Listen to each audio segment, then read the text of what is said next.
Welcome to this episode of the Civil War Digital Digest. I'm Will. This episode is part of a subsection that we're doing in cooperation with our partner website, allmichigancivilwar.com. This section is about books that you can read to learn about the Michigan experience in the Civil War. In the comments section, we're going to put a link to allmichigancivilwar.com's books page. It'll allow you to see a list of most of these books and give you links, so if you wish to purchase them for your own library, you can do it from there. This episode is a bit of a catch-all. We'll talk about some anthologies, some biographies, and some specific small topics that didn't fit well in the other episodes. Let's start with the biographies. Many people became famous from Michigan because of their service in the Civil War. Whether it's politicians like Zachariah Chandler, this book's an original, it's not been reprinted, but it's regularly easy to find on eBay and used book sites. Politicians were one thing, military officers were another thing. The book jacket's missing here. The story is about Israel Richardson. He was mortally wounded in 1862 at the Battle of Antietam. His book is called Untitled Antietam. This is his letters and diaries with annotation. From the cannon's mouth, the Civil War letters of Alpheus Williams, a Michigan officer, a good story. He becomes a general. O.B. Wilcox does as well. He first commands the 1st Michigan Infantry, spends time after Bull Run in a Confederate POW camp. Moving from biographies, let's look at anthologies. Maybe you're looking at this and this is your first time looking at Michigan Civil War history and you don't want to get specific, but you want to see sort of a broad capsule. The anthologies are great. Published first during the centennial Michigan Soldiers in the Civil War, you can find this with many different book jackets. It's all the same information. It's a quick read and a good capsule. Father Abraham's Children's Michigan Episodes in the Civil War.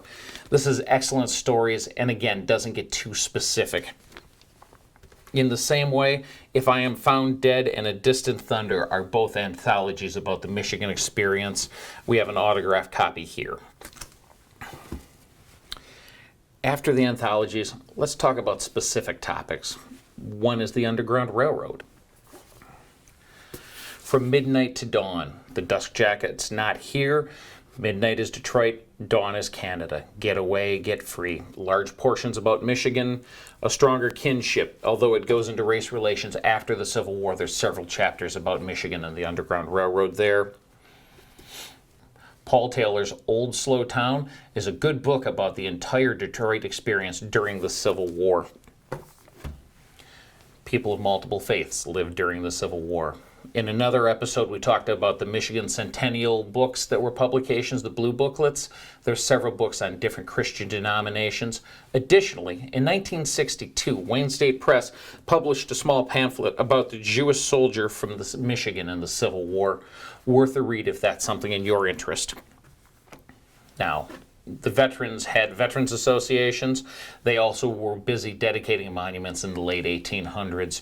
A book over here is about Michigan's history and Michigan's service in Chickamauga, Chattanooga, and Missionary Ridge in the Western Theater in the fall of 1863. This book was published to talk about those experiences at the time the monument was dedicated. The Civil War starts.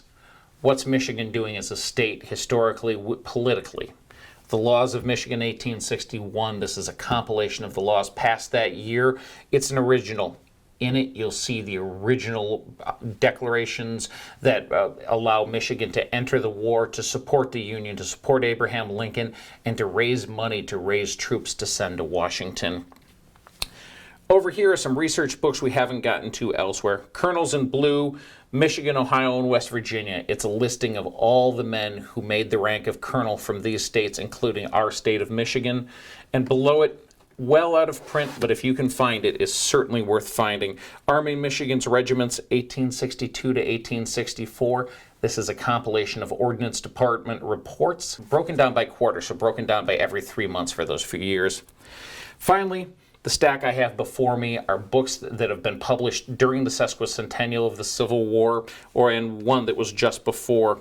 Michigan and the Civil War, A Great and Bloody Sacrifice. A book, again, about Michigan's experience written through the eyes of the sesquicentennial. Remembering Michigan's Civil War Soldiers by David Finney and Judith McIntosh. This book has annotation and a lot of images of Michigan men. Finney's been collecting those CDVs for years. Michigan at Antietam. The proceeds for this book raised will go ahead and help build a fund to put a monument at the Battle of Antietam to Michigan men, something that's not there yet. It's also a great read about Michigan's experiences there. Now, if you like traveling, you like being around Michigan and seeing things in the state, Michigan's Civil War Landmarks is for you. Finally, one of Michigan's gems, historic Fort Wayne. Built in the 1840s, it first sees service in the Civil War to our country. This book is all photos. It's about Fort Wayne's entire existence from 1861 to today, but there's a great section on Michigan and the Civil War. You've seen quite a bit here. This flows a little bit less than some of the other episodes just because it covers so many different things, from biographies to anthologies to a book about Detroit to looking back at the Civil War from our lens in the sesquicentennial. Hope you've enjoyed it. Go ahead, check the comments section if you want to find where to get these. AllMichiganCivilWar.com will hook you up with a link there.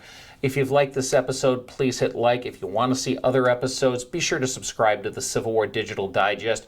YouTube will send you updates then when we post new episodes. Thanks for watching.